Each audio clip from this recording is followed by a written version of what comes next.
Hello, welcome to Smart Technical and Engineering. Have you ever seen a fan coil unit installed but wondered what all those pipes and valves actually do? Today, I'll clearly explain the main components of a chilled water FCU pipe hookup, their names, and pictures, one by one.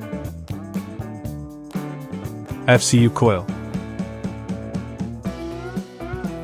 Chilled water pipe with jacketing. Two-way motorized valve. Balancing valve. Gate valve.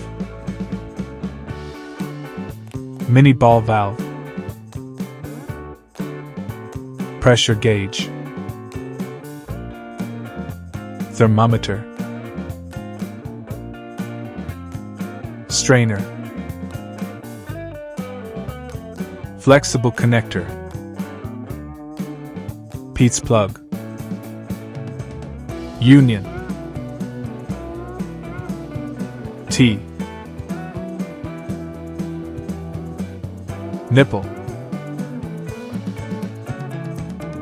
Bushing. Understanding the main components of FCU chilled water pipe hookup is essential for proper installation, energy efficiency, and long-term reliability.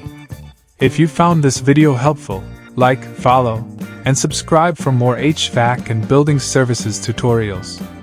Thanks for watching, and see you in the next videos.